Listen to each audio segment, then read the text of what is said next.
Buenas tardes, reciban todos mi cordial saludo. Me siento muy honrado por el encargo que me ha hecho la Junta Directiva de la Asociación Bogotana de Obstetricia y Ginecología en el sentido de presentar una semblanza del profesor Jesús Alberto Gómez Palacino en el transcurso de este importante congreso. Digo que honrado por varias razones. Una de ellas de indudable significado: habernos unido una amistad más que bicentenaria. Además, por ser quizás el único de sus colegas contemporáneos sobrevivientes que pueda dar ante ustedes testimonio fehaciente de sus ejecutorias académicas y profesionales. El personaje del que voy a hablar falleció el 25 de enero pasado, a la edad de 98 años. Les ruego que guardemos un minuto de silencio en su memoria.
Él y yo, bogotanos, egresados de la Facultad de Medicina de la Universidad Nacional de Colombia en distintas promociones, nos iniciamos casi a la par en la especialidad y juntos transitamos el escalafón docente y juntos compartimos sueños y desvelos en ese cautivante y aleccionador mundo de la investigación científica.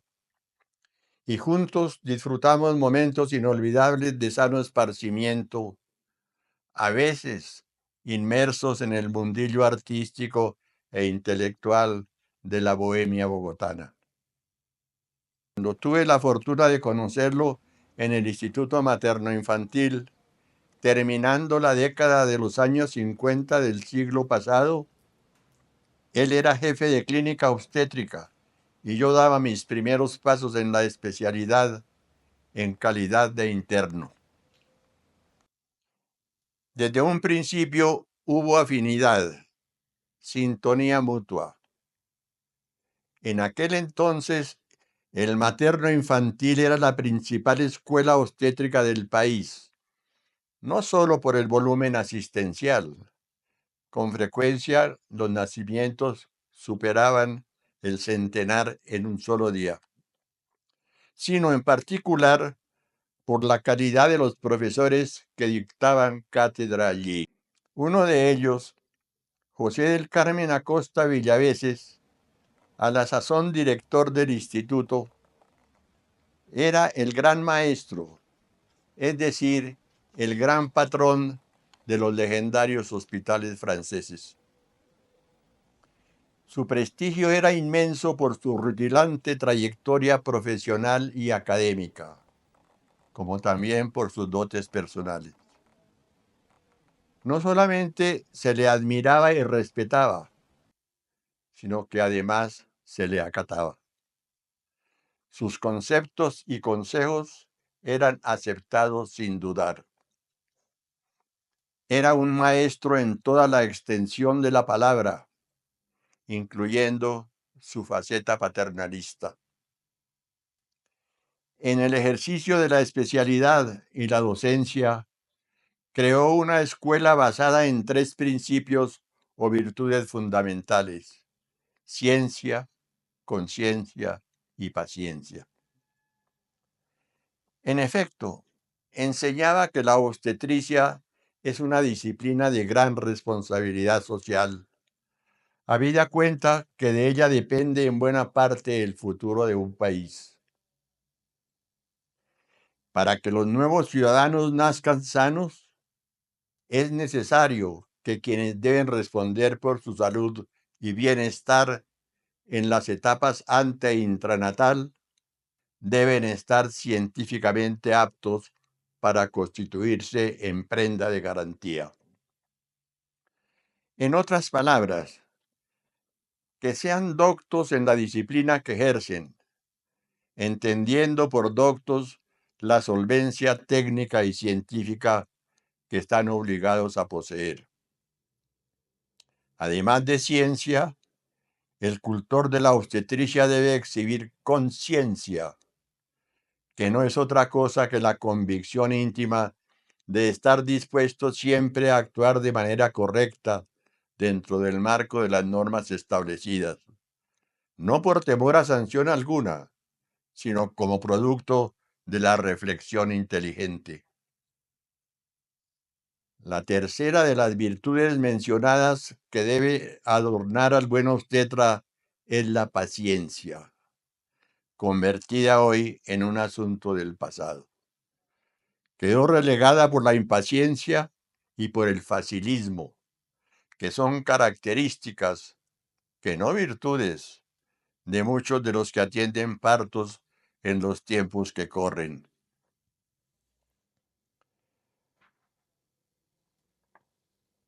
Formado al lado del profesor Acosta, el doctor Gómez Palacino hizo de este su paradigma y a fe que lo logró en algunas de sus múltiples facetas. Como profesor, el doctor Gómez Palacino lo fue de la Universidad Nacional de El Bosque y del Rosario. Y como obstetra en la práctica privada, su desempeño fue igual al de aquel. No sé si haya sido coincidencia, pero en otros aspectos también se le pareció. En el hablar asordinado, pausado, en la sencillez, en el trato paternalista con sus pacientes y con quienes requerían de su consejo.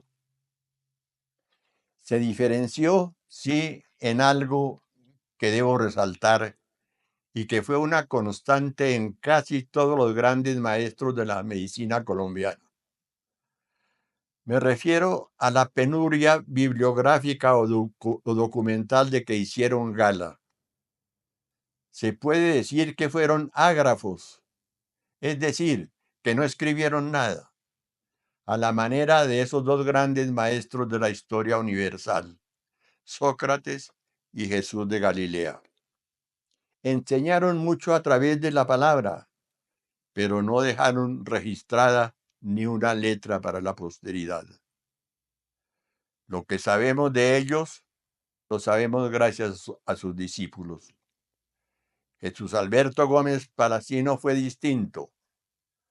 Demostración de ello, los 102 artículos científicos y los 2 libros publicados a lo largo de su actividad profesional. También podíamos dar fe de sus enseñanzas los que fuimos sus discípulos. En el ejercicio del arte obstétrico, actuó siempre ceñido a los postulados preconizados por el profesor Acosta. Mucho aprendí de él durante el prolongado tiempo que trabajamos juntos.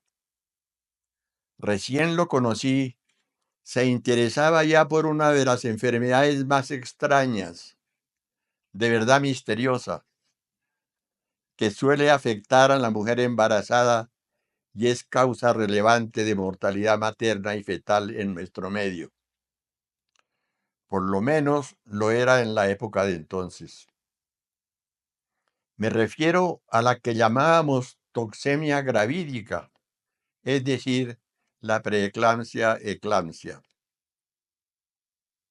Por iniciativa suya y del doctor Carlos Roberto Silva Mojica, en el Instituto Materno Infantil se abrió un pabellón o servicio destinado a la atención de pacientes víctimas de la enfermedad, pues su número era escandalosamente alto en la población usuaria de la maternidad.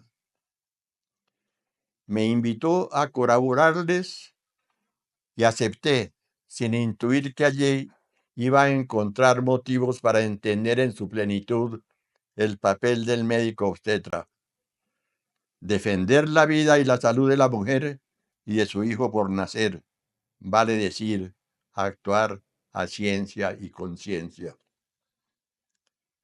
Sin remuneración alguna, dedicábamos buena parte de nuestro tiempo, sin importar el día y la hora, a atender nuestras pacientes con entrega, con devoción, esperanzados en poder conocer mejor el problema que las aquejaba y así poder encontrar un tratamiento que contrarrestara su agresividad. Utilizamos un tratamiento conjugado y conjugado a base de sulfato de magnesio, fenobarbital y acepromacina, que nos llenó de entusiasmo, pues la mortalidad materna y fetal descendió de manera ostensible. Animados por estos resultados y por recomendación del profesor uruguayo Yamandú Sica Blanco, quien conociera en Bogotá nuestro trabajo, viajamos en 1960 a Montevideo para presentarlo en un congreso internacional de la especialidad. A raíz de las publicaciones de los norteamericanos Pollack y Nettles en 1960, quisimos conocer de primera mano los cambios histopatológicos en vivo que presentan los riñones de las mujeres afectadas de preeclampsia-eclampsia y que apenas comenzaban a ser divulgados. Por ser una necesidad para adelantar las investigaciones que nos inquietaban, el doctor Gómez se especializó en la práctica de la biopsia renal en embarazadas, procedimiento que no tenía antecedentes entre nosotros. Debo confesar un mea culpa: saltarnos a la torera normas de ética médica relacionadas con la investigación clínica. Por supuesto que en nuestro medio aún no estaban en vigencia principios de tanto calado ético médico como la autonomía del paciente y el consentimiento informado. Puesto que la biopsia renal apareja en las embarazadas riesgo importante, de seguro que de habernos comunicado, ninguna paciente se hubiera sometido al procedimiento, menos aún sabiendo que el propósito era meramente investigativo.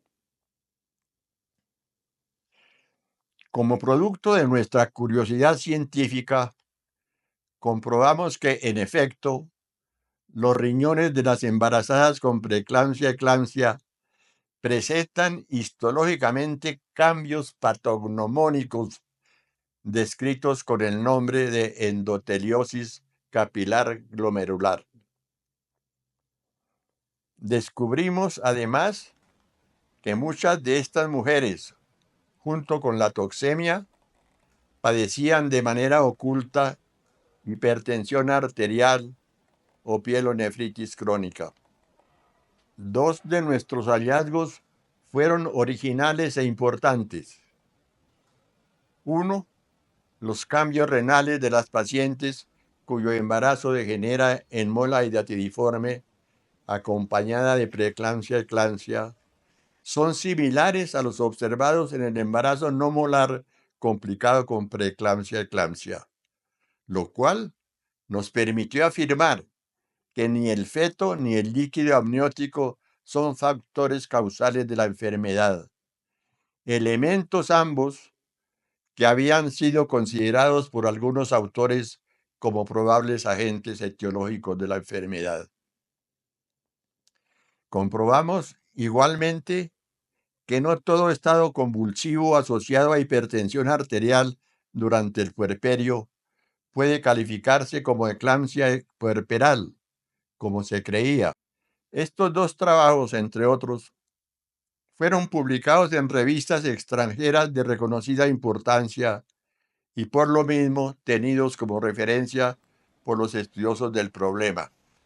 En 1983, Salvat Editores Colombiana Sociedad Anónima concedió al doctor Gómez Paracino el premio Salvat en el concurso abierto para galardonar la mejor obra sobre temas médicos.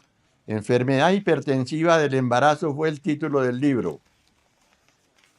Antes, en 1973, habíamos compartido el Premio Nacional de Medicina Federico Lleras Acosta por nuestros trabajos sobre preeclampsia-eclampsia. En 2011 publicó su segundo libro, Ginecobstetricia. Aquí publican sus temas seleccionados. Repito, Ginecobstetricia, temas seleccionados, que fue una compilación de varias de sus publicaciones y que vino a convertirse en texto para los especialistas. La Federación Latinoamericana de Obstetricia y Ginecología, FLASOG, lo distinguió con el título de Maestro de la Obstetricia y la Ginecología Latinoamericanas en 1998. A lo largo de su prolongada vida profesional, fueron muchos los cargos que ocupó y muchas las distinciones que recibió.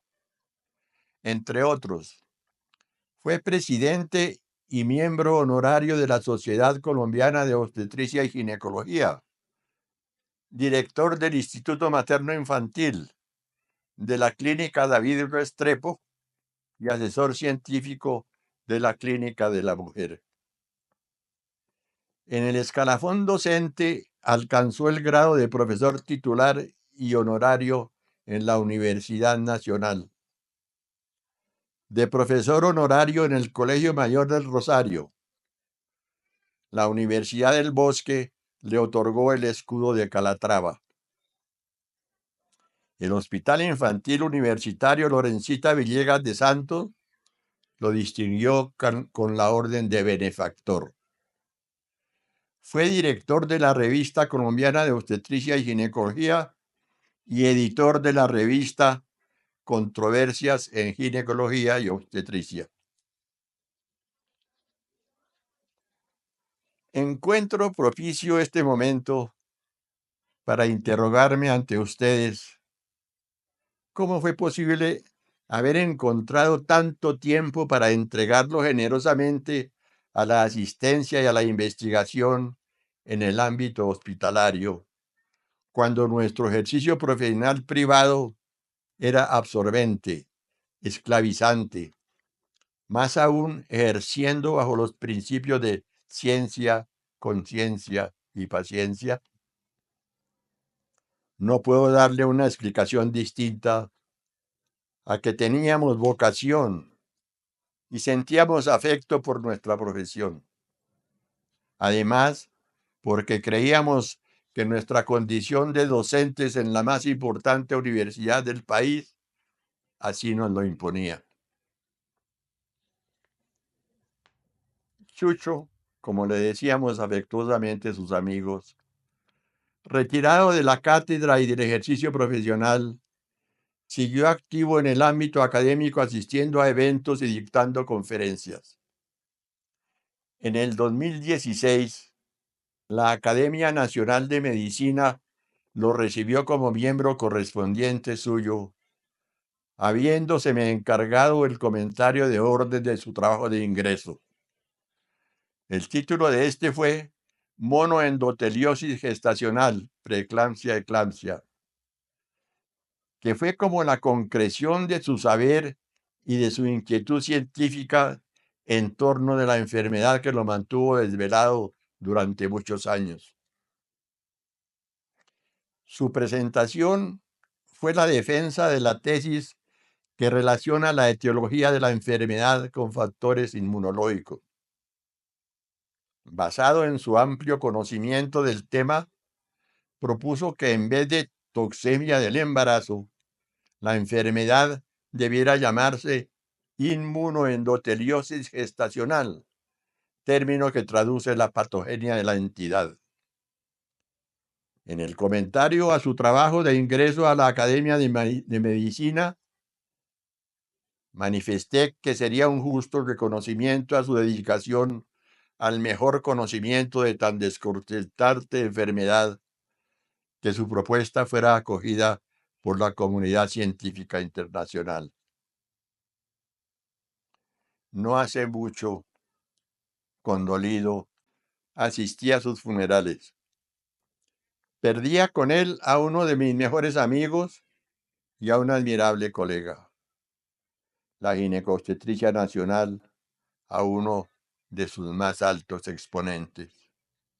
Considero por eso muy merecido el homenaje que la Asociación Bogotana de Obstetricia y Ginecología quiere rendirle hoy.